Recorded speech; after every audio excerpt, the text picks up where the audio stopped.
So, since we do not have, unfortunately, John here, I'm actually going to start off, I usually don't start off by introducing a producer right off the bat, but let me tell you, this guy is almost kind of a patron saint of Midnight Madness. He used to work for Lionsgate and bought some amazing titles for them, and like I said, this is where the buyers come every night, and every night he would always be at Midnight Madness because he loves genre films and believes in them. He's brought you many great films, including he picked up High Tension from Midnight Madness. He picked up Undead. He picked up Saw. Many more. Peter Block. And you saw the incredible foreman, a bigger boat.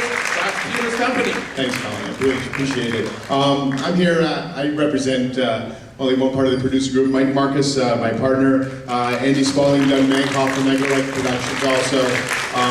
We had a great crew working out in Spokane, Rich Cowan and his group, and I especially just want to thank all of you for being here, but especially our partners at Alliance and also Film Nation. You know, you guys make it, though. It's like we work on these movies for a year and a half at a time, and then we don't know. And then we actually get to listen to you guys laugh and listen to you cheer, and that's what makes it all worthwhile for us. So thank you very much for coming. We really appreciate it. This was an exciting night. I know John will be happy. Mike called him already today, and just now, and gave him the thumbs up. John would have been very happy, and we can't wait to get back to tell him all about it. So I'd like to bring back onto the stage the cast of The Ward: Jared Harris, Dan Anderson, Nico Warren, Laura Lee, Lucy Smith-Sicca, Daniel Baker, and Amber Heard.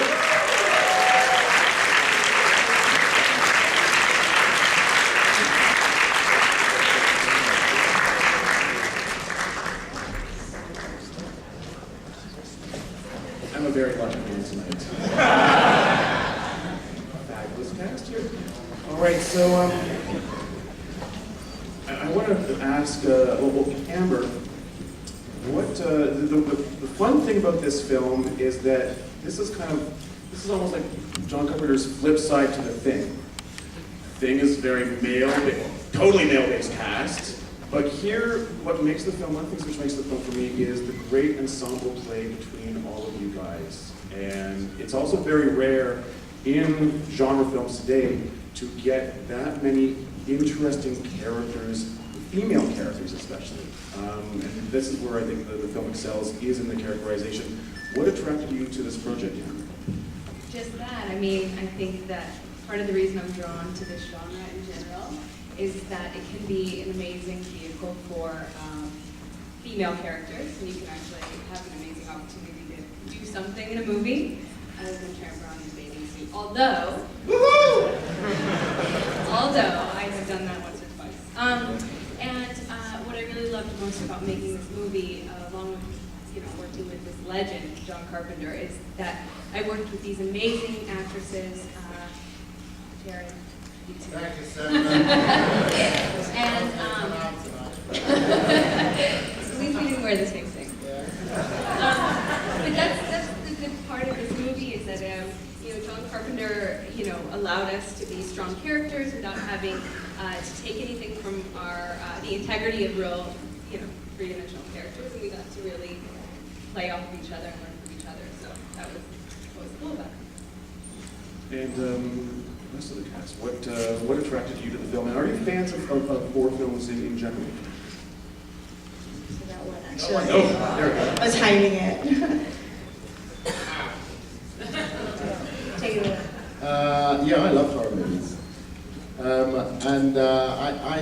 particularly, for me, was I remember seeing Assault Precinct 13 when I was a kid with my two brothers, and I remember all of us coming out of there, and immediately we were making up stories and trying to invent movies of our own. So the chance to work with John Carpenter was fantastic, and being in great company, you know what I mean. It made being on location pretty easy. I also want to say that this movie is also about multiple personality disorders, and don't forget about that.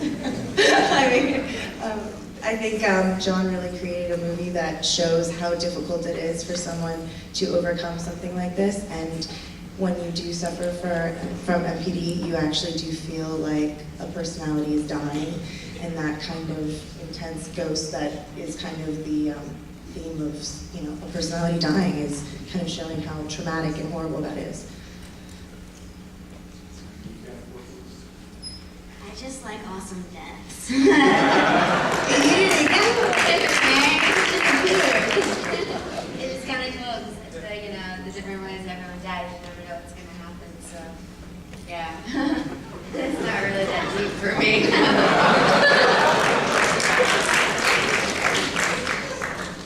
Horror films are a recent sort of attraction to me in my life, but I really enjoyed it. And working with John was, you know, he sort of started the genre back in the 70s, and the fact that he's still making movies is incredible, and it was a great opportunity to work with him.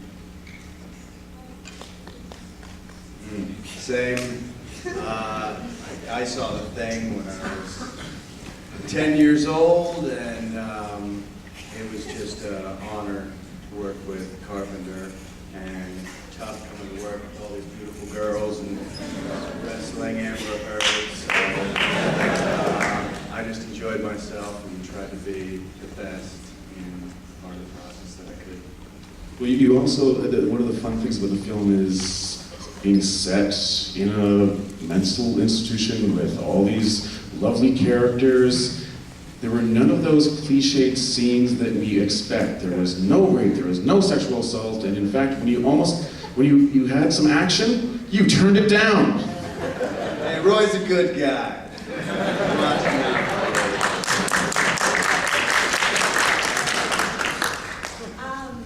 Is this on? Oh, it is.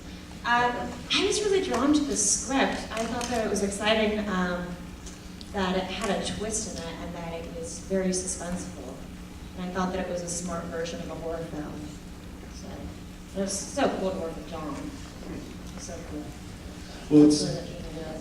Well, Peter, I mean, the neat thing about the film is, as well as in this age where a lot of horror films rely heavily on like a CGI threat, this is actually refreshing because it's more of a throwback to older films like Val Lewton films.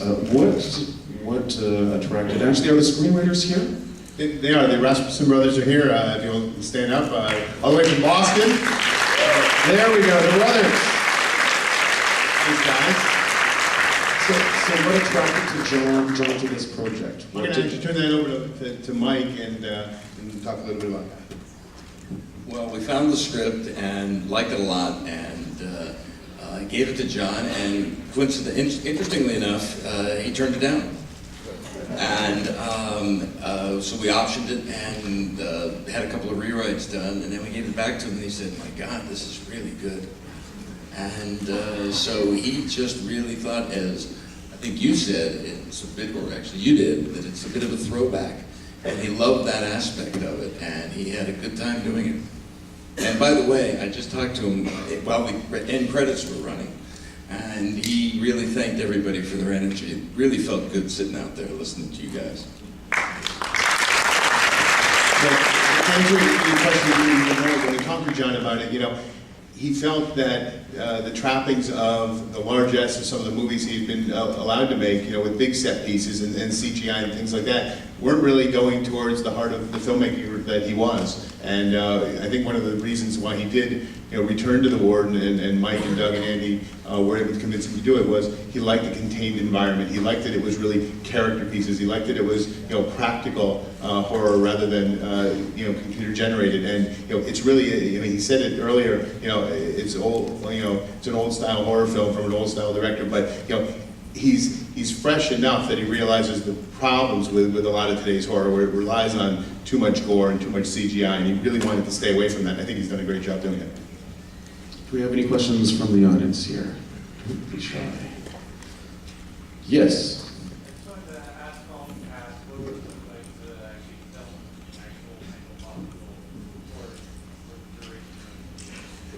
Well, I'm gonna direct this to Amber because we don't have time to do all the cast, but tell us about the location of the film. We were filming in Spokane, but we filmed at a functioning, I guess it's a prison for the criminally insane, if I'm not wrong. It's great, maximum security prison coupled with the mental institution made for a quite unique setting, but one that was surprisingly very appropriate. And I think fostered a really good, creepy undertone to the whole movie, the whole process. Arriving on set was its own journey, so I think it did as well. They were more afraid of us than we were of them. So. Yeah. Couldn't blame them. That's right, the day we left. Somebody escaped. Yeah.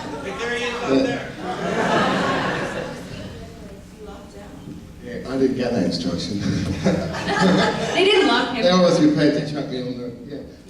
Yeah, no, the mass murderer escaped the day after we wrapped. Because they decided it'd be a good idea to take him to the county fair. He got a field trip. Yeah, He got a so when they're getting on the bus, surprisingly, minus one. And it was cool, because he was just a mass murderer, no big deal. So I think they found him about 2 weeks later in Chicago. He made it to his cousin's house, because his cousin was going to help him get away farther. And thank God, the cousin had some sense and turned him in. So yeah, that's, mass murderer should stay in prison.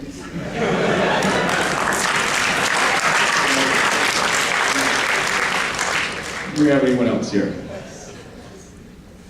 Can't see because it's blinding me here. Let's see. Oh, yes, they're waving. Yes. Okay, the makeup for Ghost Alice was just super creepy. Like, how did that get added?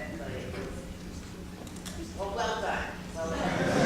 That was done by KMB Special Effects, Howard Berger and our very, very good friend Gregory Nicotero, and when you see Howard and Greg's name, you just know it's top notch. And John handpicked them, and if you look back at some of your favorite films over the last decade or so, don't be surprised, you'll see Howard and Greg's name all over them. So they're fantastic. I was in there's a fabulous film festival, a fantastic festival in Europe called Sitges outside of Barcelona, which happens in October, and I met them around 4 years ago, and they did a panel discussion, and they had a clip reel of all of the stuff that they've done, and it's just incredible. They started off, the Tales from the Dark Side, the movie, Weird Al Yankovic's Rambo suit in UHF, it just goes across to and more recently they actually worked on Splice. So incredible career that those guys have. Do we have anyone else here? All right. Well, I'd like to thank you all for coming to Midnight Madness. And thank you very much, April, for coming. And thank you, Peter, for bringing us the film. And thank you very much for coming to Midnight Madness tonight. We hope to see you for the rest of the week.